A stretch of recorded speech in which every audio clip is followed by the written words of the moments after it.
Mais Viana. Mais Viana. Ouvintes da Rádio Domingo, sejam bem-vindos à edição do Mais Viana deste mês de junho, que se dedica aqui a conhecer as empresas e o empreendedorismo no concelho de Viana do Castelo. Nesta edição vamos entrar pelos meandros do desporto, hoje com a empresa Neiva Sport, e é responsável deste projeto Miguel Domingues, que está aqui connosco nos estúdios da Rádio Domingo, a quem eu desde já agradeço a presença. Vamos conhecer esta jovem empresa que se dedica às modalidades amadoras do desporto nacional, muito concretamente a uma, que é o hóquei em patins.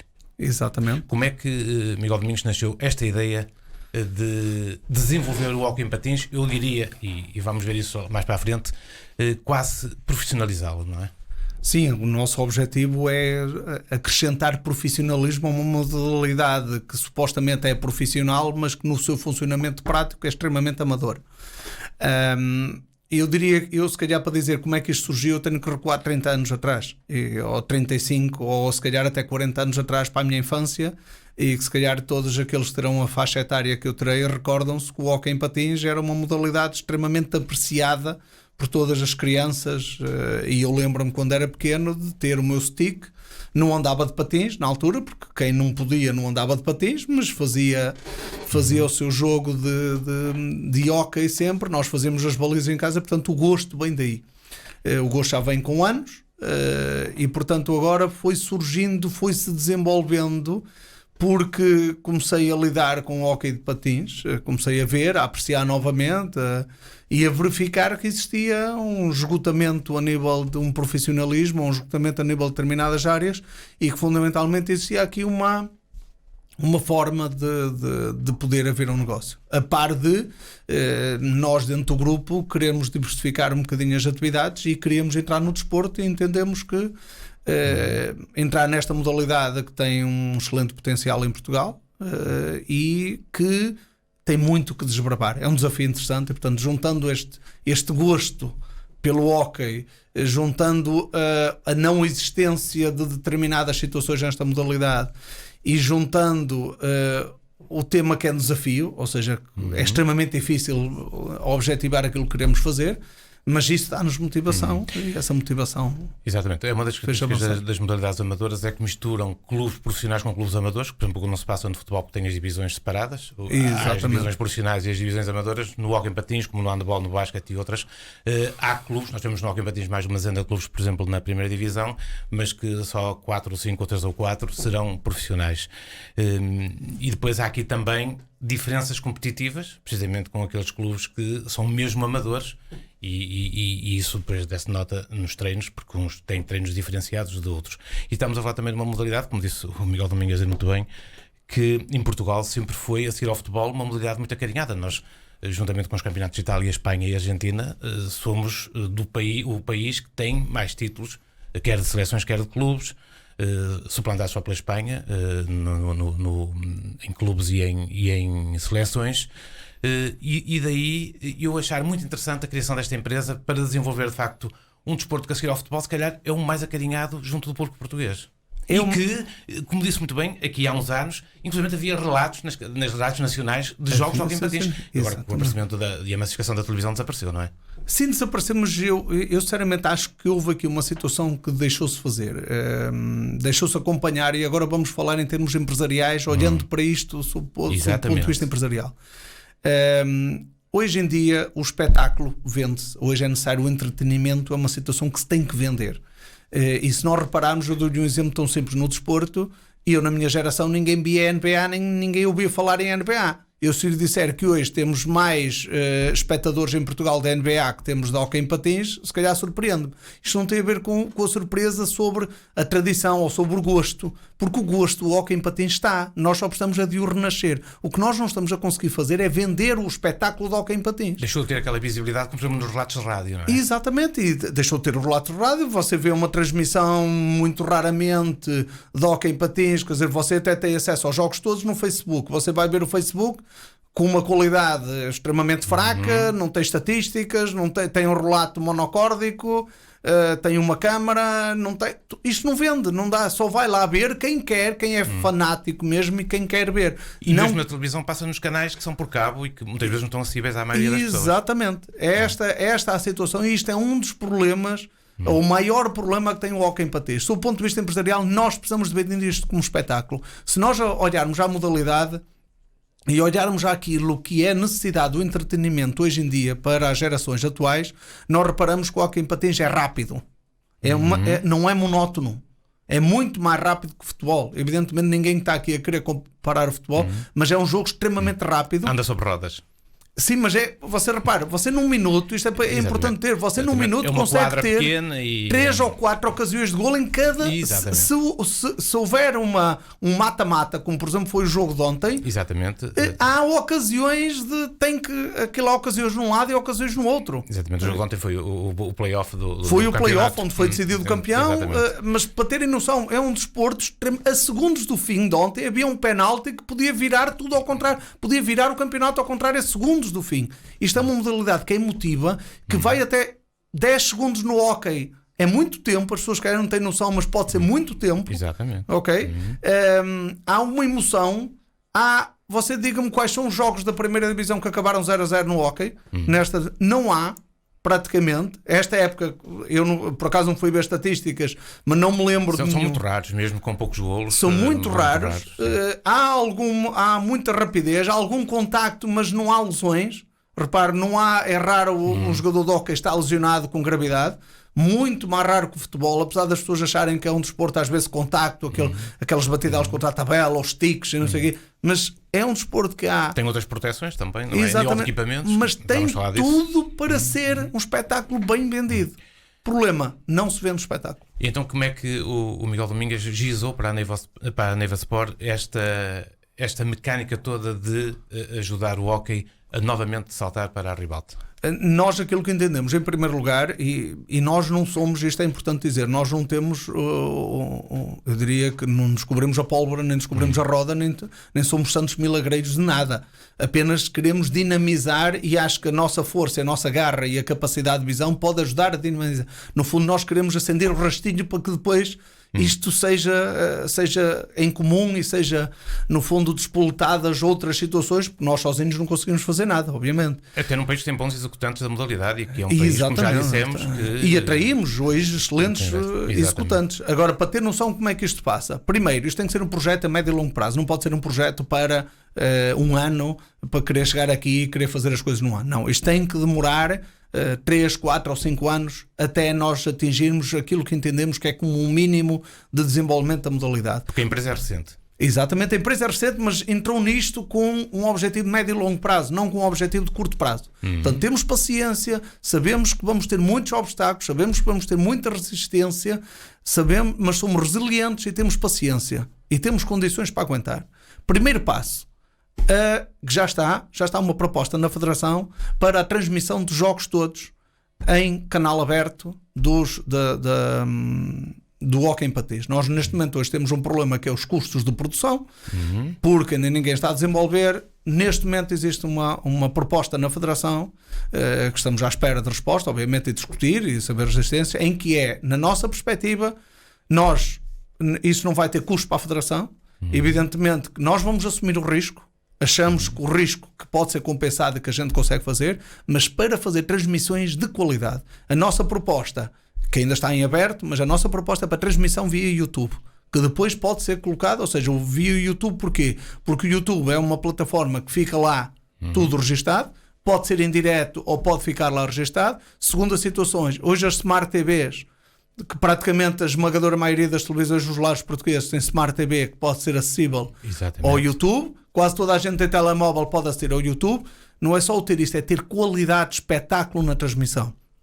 Câmaras, no mínimo 3 câmaras por jogo, ter coordenação do cronómetro com a transmissão, ter coordenação do tempo de ataque, porque isto é semelhante ao basquete, o hóquei tem um tempo de ataque, ter essa coordenação para o espectador estar a perceber, estar a acompanhar se tem tempo de ataque, se não tem. Porque aquele cronómetro está por trás da baliza que nem sempre é visível nas transmissões. Exatamente. Ter relatadores que gostem e que percebam efetivamente de hóquei. Porquê? Porque comentadores. e comentadores, os relatadores que percebam de hóquei, porque muitas vezes o relatador, se perceber de hóquei, vai ajudar o espectador a acompanhar a bola, que não é fácil uma bola de hóquei em patins, o espectador conseguir acompanhar onde está, se foi golo, se foi remate, se a bola bateu no poste, não bateu, se foi à tabela.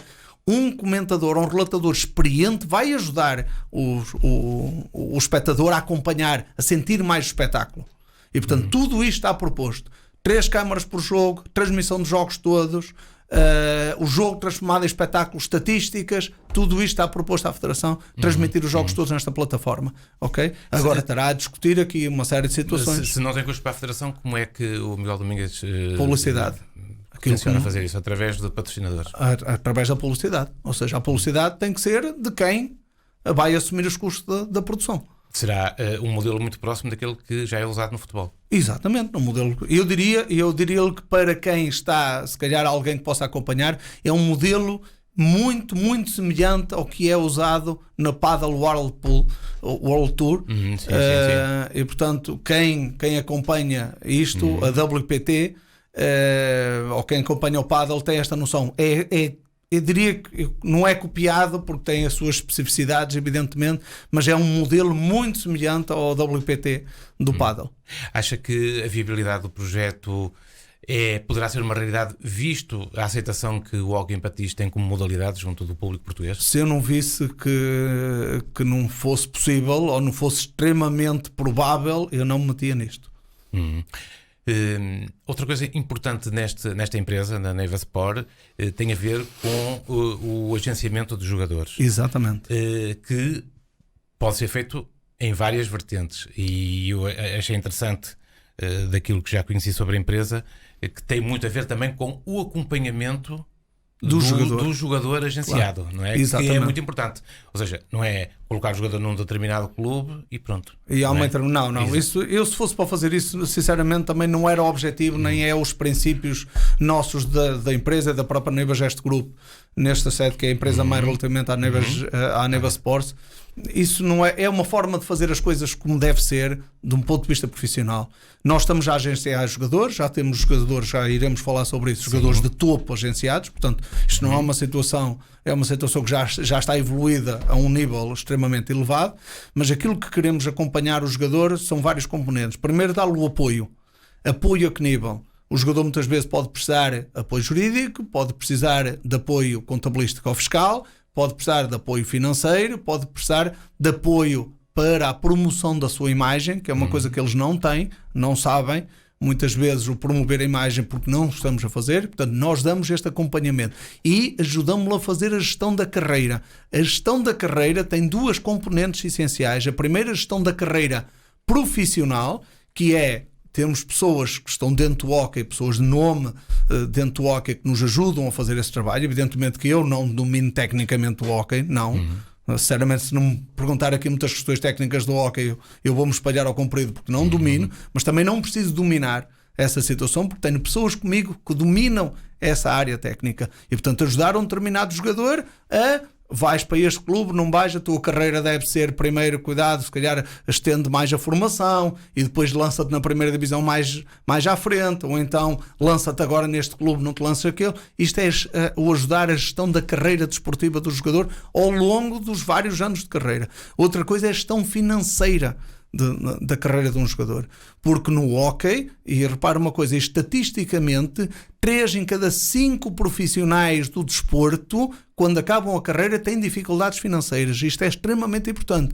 E nós no hóquei, apesar de ser uma modalidade em que os montantes que estão envolvidos nos jogadores são extremamente baixos, não tem comparação àquilo que a gente está habituado a ouvir falar do futebol, mas não podemos esquecer que temos já num segmento de equipas acima, eu diria quase mais de metade das equipas para cima, nós já temos jogadores a ganhar 30, 40, 50, 100, 120, 130 mil euros ano.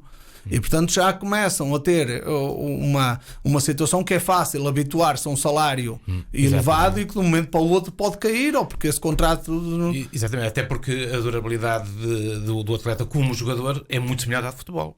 É um bocadinho mais longa, mas é semelhante. Mas é semelhante à de futebol. E portanto, se os valores oferidos são mais baixos, terá de facto que haver um acompanhamento. Não é o suficiente. Essa carreira não é o suficiente. Chegar ao fim da carreira e dizer assim: eu posso não fazer nada que já tenho rendimento. Não. Mas já se ganha. É fácil. Repara o que é um jogador com 25 ou 26 anos ganhar 8 mil euros por mês, por exemplo. É preciso perceber que é muito pouco dinheiro para ser independente, mas é muito fácil aprender-se a gastar 8 mil euros por mês e viver relativamente bem. Mas se calhar aos 36 está a ganhar 4. Ou aos 40 está a ganhar 0.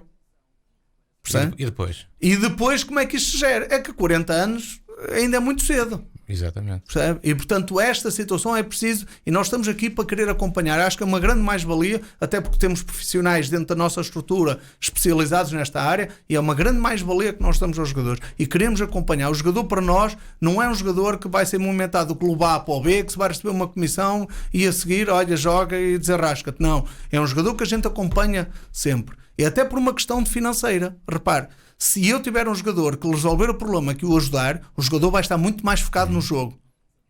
Vai estar muito mais focado em fazer um melhor desempenho. E aquilo que eu penso é que poderá valer mais, o jogador vai estar mais focado e vai fazer essa situação. Até por exemplo, o agenciamento, renovar contratos, condições contratuais, isso não deve ser o jogador a fazer. Porque isto perturba o jogador. E eu tenho casos concretos, eu sei que isso pode afetar o rendimento até do próprio atleta. Não é? E portanto isso até para os clubes é importante que os atletas digam assim, não, quando estão num determinado clube, até o último dia do contrato tem que dar tudo. Porque estão-se a esquecer de tudo o resto, não estou a discutir, não estou a sofrer pressões, não estou a fazer isso. Agora, evidentemente que no meio disto tudo sabemos que vamos ter resistências, maiormente dos clubes, mas eu acho que isso é, quando perceberem que a mentalidade é diferente, vão aceitar e vão até se calhar nos apoiar nesse aspecto. A Neva Sport, apesar de ser jovem, no mercado já tem alguns jogadores agenciados, nomeadamente alguns aqui do Clube de Viana do Castelo, da Juventude de Viana. Temos 3 da Juventude de Viana, sim. Quais são as experiências que teve até agora neste agenciamento de jogadores? Alguns julgo que até são internacionais, alguns deles.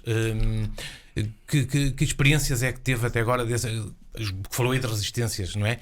Por exemplo, a esse nível, em relação aos clubes, que resistências e que experiências teve neste Eu acho que há aqui algumas situações que eu não vou regular, até porque daria agora, desde que há alguma reação do género, agora só me faltava vir alguém agenciar agora os jogadores, meter-se agora no meio.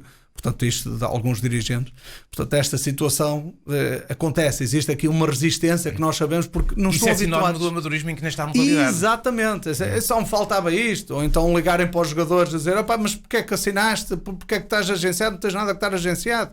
Este tipo de situações acontecem e isto não pode acontecer porque nós não estamos aqui. Repare, a nossa visão tanto é que o primeiro passo que nós fizemos foi dar promoção ao espetáculo. Se nós dermos promoção, os clubes vão ganhar em primeiro lugar. São os clubes que vão ganhar mais, não é o jogador. Porque os clubes que vão ter, se o clube em vez de ter, repare, hoje o clube anda de mão estendida. Nós temos os clubes de meio da tabela para baixo e mesmo alguns para cima andam de mão estendida. Andam a ter subsídios normalmente da autarquia da localidade onde são, depois recebem, andam aí com os amigos, olha, não me ajudas para vender aqui um bocadinho o espaço na tabela, que são 300 euros por ano ou 400 euros por ano, ou uma coisa. Isso não movimenta. Eles têm que conseguir. Eu, como empresário, gostava de chegar ao hockey e dizer assim, quanto é que é a publicidade? São 5, são 10, eu não me importo investir 10 mil no hockey. Porquê? Porque eu vou ter retorno. Exatamente. É que sai-me mais barato investir 10 mil euros e ter retorno que gastar 500 euros e dar um donativo. E é isto que é importante para os clubes. E eu acho que nós vamos conseguir ajudar neste aspecto. Tipo, neste momento a maior parte das modalidades amadoras estão estagnadas precisamente por causa disso. Exatamente. É uma falta de visibilidade e uma falta de aposta. Até que a nossa proposta vai ter aí qualquer coisa para os clubes. De eles poderem ganhar dinheiro com publicidade nos clubes, ganhar mais um bocadinho. Se depois nós, como intermediários, vamos ter algum serviço que terá que ser pago, obviamente, mas primeiro nós estamos preocupados em dar mais rendimento aos clubes ou arranjar condições, porque senão, nós não andamos aqui a pensar que entramos a agenciar jogadores e que a seguir que os clubes têm a obrigação de ter as verbas. Não, a gente está aqui a pensar numa coisa. Sabemos que os clubes têm dificuldades. Então o que é que nós pensamos em termos estruturais? Temos que subir o espetáculo e puxar dinheiro para o hóquei. Se puxarmos dinheiro para o hóquei, toda a gente vai ganhar. O primeiro a ganhar são os clubes. que por sua vez a seguir vão refletir isso nos jogadores. Exatamente. Não é? Por isso é que isto é um projeto de médio e longo prazo. Considera que a Federação Portuguesa de Patinagem, neste caso, tem um papel importante também nesta sensibilização junto dos clubes? Nomeadamente quando fala do top projeto das transmissões. Isso neste momento haver uma coordenação com os clubes, não é? Obviamente, neste momento está nas mãos da Federação o aceitar ou não aceitar esta proposta, ou condicionar, ou fazer alterações, porque nós também aqui estamos abertos a fazer a flexibilização. Aquilo que eu diria que, entendam, o nosso core business nem é questão da transmissão.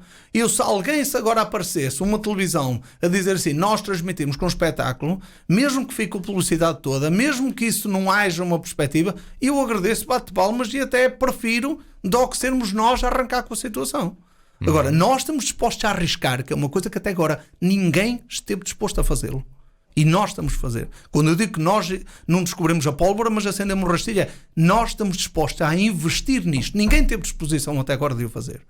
Nós fizemos, estamos dispostos, investimos, vamos arriscar. Se vai dar dinheiro ou não vai dar dinheiro, é assim, se eu souber vender bem a publicidade, se calhar até vamos ter um ótimo negócio para a Neiva Sports. Se a coisa correr mal, é um mau negócio para a Neiva Sports. Mas arriscamos. Até agora ninguém teve essa capacidade. Amanhã, se isto correr bem, vai toda a gente dizer, olha, ganhaste muito dinheiro à conta do hockey. Assim, está bem, mas arrisquei. Porquê é que eles não arriscam agora? E poderão aparecer também concorrentes. Já depois da nossa apresentação já apareceram, nomeadamente no agenciamento das coisas, mas isto é bom para nós. Porque aquilo que eu quero é bom para a modalidade. É bom para a modalidade, reparem. Sim. Isto é valorizar. Eu não tenho dúvidas que nós, aos jogadores, temos o melhor serviço que qualquer agência pode ter. Eu tenho a certeza da estrutura que tenho, da equipa que tenho. Eu tenho uma equipa por trás a fazer isto em várias áreas. Nós temos um melhor serviço. Alguém pode conseguir igual, mas melhor não vai conseguir. Para os Domingues, quando fala desta ideia de divulgar o hóquei em patins e dinamizá-lo e profissionalizá-lo e trazê-lo novamente para a ribalta, está a falar, e isso é bom que se perceba, só da primeira divisão, porque depois há divisões secundárias, segunda e terceira. Tudo o resto vem por acréscimo. Mas temos que perceber que para criar impacto terá que ser a primeira divisão por causa mesmo das condições, não é? Neste momento é a primeira divisão. Nós não podemos, temos que ter os pés assentos na terra, temos que perceber, porque é assim, se você potenciar a primeira divisão e conseguir, imagina, uma grande diferença de rendimentos da primeira divisão para a segunda divisão, ainda maior do que existe, para os clubes, o que é que vai acontecer? Vai haver uma motivação dos clubes da segunda divisão em querer chegar à primeira. Até porque depois há toda uma modernização, porque é preciso ter pavilhões, por exemplo, para as transmissões televisivas que sejam capazes de ter. A maioria dos pavilhões tem. Porque nós vemos que às vezes na segunda divisão é que é um bocado complicado, não é? Certo, mas nós também é assim, não podemos ter ambição. Eu vou-lhe dar um caso muito concreto. O piso. O piso é fundamental para uma excelente transmissão. Agora, nós não podemos, no estado da modalidade que está neste momento, exigir a um clube da primeira divisão, ou a todos os clubes da primeira divisão, que tenham um piso uniforme para a transmissão e adequado para a transmissão, que deve ser um piso claro adequado para a transmissão. A questão é esta. Como é que eu vou chegar a um clube que tem 5 modalidades a ser praticadas num pavilhão, que vai-lhe dizer assim, olha, tu agora para a transmissão do hóquei em patins tens que pintar isto tudo claro e tens que só ter os riscos do hóquei ou pouco mais, os outros têm que estar disfarçados. Eu não posso pedir isto. Nós temos que pedir aquilo que é execuível, não é as soluções ideais. Aliás, isso mesmo nos clubes ditos grandes não acontece. Nós vemos os pavilhões dos clubes grandes que servem para várias modalidades. Certo, mas mesmo assim você já vê, por exemplo, o Sporting e o Porto, que já têm condições ótimas para a transmissão. Com certeza. E que mudam. Por exemplo, eu estava a referir neste caso ao piso, não é? Porque eles praticam outras modalidades e têm as marcações no piso. Sim, mas eles já conseguiram fazer as marcações de forma a que seja visível. Sim, que não sobressaia tanto. Mas se eu amanhã, daqui a 5 anos, o hóquei der um valor de transmissão ao clube, o clube, se calhar eu já posso dizer, olha, tu queres um valor, então tens que pintar o piso desta forma para a transmissão ser. Agora, no momento zero, não posso. Eu tenho que dar condições ao clube, eu não posso sobrecarregar o clube como ele está. Eu tenho que lhe dar condições ao clube para ele melhorar a posição onde está. Miguel Domingues, muito importante também é a formação. Julgo que no seu projeto não descurou essa vertente da formação, porque é muito importante depois para a própria progressão dos clubes. Neste caso, os clubes da primeira divisão, que serão aqueles que à partida terão mais possibilidades de fazer já uma formação de base nos seus atletas. Eu acho interessante falar-se disto, porque há a ideia de que o hóquei em patins é um desporto caro precisamente pelo custo dos equipamentos, nomeadamente dos guarda-redes, que é uma coisa terrível, porque aquilo é mesmo caro por causa das proteções. Claro, e no caso da formação, isso ainda é pior porque são os pais que vão ter que custear isso para pagar os filhos, não é? Claro. Isto foi tido em conta nesse projeto? Foi tido em conta neste projeto. Este projeto contempla também uma das áreas, e eu diria que esta é que está menos envolvida neste momento. Menos envolvida não é na situação, mas se calhar menos próximo de ser apresentada formalmente. E tem a ver com a questão de nós conseguirmos apresentar uma linha de equipamentos low cost, que o objetivo não é o low cost no sentido de low quality ou de baixar a qualidade, mas a um preço mais acessível para que os atletas da formação, que nós possamos chegar, o hóquei possa chegar mais rapidamente à formação. Pode também, porque também está previsto nessa situação, é nós conseguirmos poder haver outra forma de redução dos equipamentos, através de patrocínios, através de incentivos, através de outro tipo de forma de atenuar. Aliás, o grande objetivo é atenuar, não é ganhar dinheiro com os equipamentos ou ter uma linha de equipamentos para ganhar dinheiro. E eu acho que existe um mercado de análise da questão de equipamentos, existem margem para haver equipamentos mais baratos, porque ainda existe uma margem de comercialização entre o custo de produção e o valor a que chega, ainda existe aqui alguma margem para a gente conseguir produzir a um preço, ou chegar ao público final a um preço mais barato. Equipar um atleta de uma camada jovem pode ficar acima dos 1.000 euros, não é? Pode ficar, eu diria, numa camada jovem já para um nível elevado, mas pode ficar acima dos 1.000 euros. É que depois manutenção, no caso dos patins, aquilo as rodas tem que substituir, exatamente. Sticks e etc. Apesar de agora, para a formação dos mais pequeninos, por exemplo, 5 anos, já há situações por menos dinheiro. Agora, mesmo assim, é possível fazer. Se nós compararmos com outra modalidade, repare, o futebol, o que é que você precisa? Precisa de umas chuteiras. Não precisa de mais nada. Exatamente. E os próprios equipamentos são mais acessíveis. Até propriamente o ténis hoje, você precisa de uma raquete, que hoje há raquetes a preços acessíveis. Vai para o handball, também pouco mais precisa. O futsal também, o que é que precisa? O basquetebol também pouco precisa. É que numa equipa de hóquei, por exemplo, não é só o guarda-redes que usa luvas. Exatamente, todos usam luvas, tem que usar stick, tem que usar patins, tem o desgaste-rodas de patins, tem joelheiras, tem depois alguns com cotoveleiras, tem as coquilhas, tem a proteção aos dentes, já se vai implementar, ou fala-se em implementar que se vai usar capacete, por exemplo. Pois, exatamente. E portanto estas situações acaba por acumular o custo e assustar. Aquilo que nós não queremos é que assuste. Porque isso pode ser um óbvio que de facto um pai não põe um filho a praticar essa modalidade devido ao custo que logo tem com nomeadamente nas mais baixas. Agora, se evidentemente se conseguir aqui um preço significativamente mais baixo, ou se conseguir ou seja, preço mais baixo, e adicionarmos incentivos, por exemplo, que também pode ser interessante, desde que reduza, a partir do momento temos condições para isso. Duas perguntas finais para respostas telegráficas, Miguel Domingues. A primeira tem a ver com a forma como encontrou quando se colocou nesta posição de fazer reviver e renascer o hóquei. Como é que encontrou a modalidade em Portugal? Encontrei a modalidade num ponto muito mais atrasado ao que seria a minha expectativa que estivesse neste momento. Até porque eu acho que ela parou no tempo em termos de venda da modalidade como espetáculo.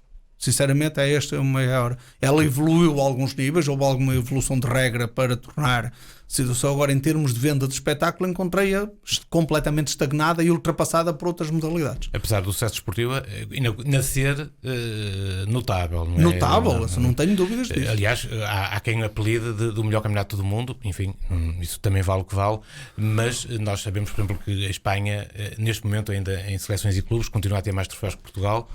Continua a ter, mas neste momento, e eu daquilo que eu estou a lidar, não se esqueça que nós poderemos ter 5 equipas neste momento. Exatamente. Na primeira divisão com capacidade para ser campeãs. Em Espanha não acontece isso. Exatamente. Acontece duas, e o resto anda ali a deambular à volta daquilo. Claro, nós temos, por exemplo, clubes como a Novara que caíram muito, não é? Que caíram bastante. Exatamente. E portanto, nós aqui ainda poderemos, e isto poderá ser um mercado de facto de. Nós temos, por exemplo, eu digo, tirando os 3 grandes, nós temos o Oliveirense, que tem um investimento, tem um patrocinador por trás forte e tem um investimento muito grande no hóquei em patins, com um orçamento. Olha que o orçamento oliveirense não foge muito do orçamento dos 3 grandes. É um bocadinho inferior, mas anda ali. E o hóquei de Barcelos também. E o hóquei de Barcelos tem um orçamento já inferior, mas tem uma equipa de garra, tem um treinador. Estamos a dizer que o hóquei de Barcelos há de ter eu não sei os números, nem os tenho que saber ao concreto, mas aproximadamente se calhar tem 1/3 do orçamento de um grande, ou do grande dos que foram à final, ou do campeão. E no entanto ficou em terceiro lugar, andou ali a morder os calcanhares sempre, vendeu sempre cara à derrota, e eu acho que isso também tem muito mérito da liderança que tem, tanto a nível diretivo e dos próprios jogadores, não é? Nós também já temos vários jogadores do Hóquei de Barcelos agenciados, e acho que tem ali uma matéria-prima muito interessante para desenvolver. Miguel Domingues, e quais são as suas expectativas para o futuro da Neva Sport? Ter paciência. Assim, já no imediato? No imediato é, na próxima época, haver transmissões televisivas de hóquei em patins, ou transmissões a canal aberto dos jogos todos, ou da maioria dos jogos, independente de sermos nós ou alguém, ou seja, que a nossa intervenção, que não façamos nós a sê-lo, mas que possa despoltar ou possa obrigar ou mexer que alguém o faça. E, a próxima época é daqui a 4 meses. Começa não, daqui a 3 meses. 3 meses, agora em setembro. Sim. Exatamente. Não, eu estou a falar. A minha expectativa no imediato é que o facto de nós aparecermos, fazermos a proposta das duas uma, ou temos condições de nos ser dada a nós, ou isto vai obrigar a outras pessoas a mexer-se. Sabe que muitas vezes isto faz já tempo. Portanto, essa é a minha expectativa. A partir daí, é ir crescendo e ter bons jogadores, não ter muitos, mas ter bons jogadores, e que já os temos. Repara, nomes como o Reinaldo Ventura, como o Pedro Gil, posso anunciar o Matias Platero, que também já está agenciado neste momento, outro que posso anunciar, que é o Luís Querido, além do Dário Jiménez, do próprio Rui Neto, do Conte, o Marco Torra, quer dizer, estamos aqui o Reinaldo Garcia do Futebol Clube Porto, só temos aqui o capitão do Porto, o capitão do Oliveirense, o capitão do Hóquei de Barcelos, o capitão do Sporting. Muito bem. Miguel, muito obrigado. Vamos fechar musicalmente esta emissão com um tema que tem um significado para si, que é... Dunas, da GNR. E o significado porque representa um bocadinho da adolescência e daquela irreverência e felicidade que a gente teve na adolescência. E que catapultou agora também para a criação desta empresa que vai desenvolver. E que eu tive que ir buscar a minha infância e adolescência para a criação disto e para a motivação toda que estou a empenhar neste projeto. Obrigado, Miguel Domingues. Conhecemos aqui a Neva Sport, uma empresa que está apostada em desenvolver o hóquei em patins já na próxima época. Ficamos todos com essa expectativa de acompanhar já a partir do próximo mês de setembro a nova época, para ver o que vamos ver de novo nesta modalidade tão acarinhada pelos portugueses, e já com muitos troféus a nível de seleções e de clubes. Ouvintes da Rádio Alto Minho, o Mais Viana regressa no próximo mês, em julho, com mais uma empresa. Até lá, continuação de uma boa tarde.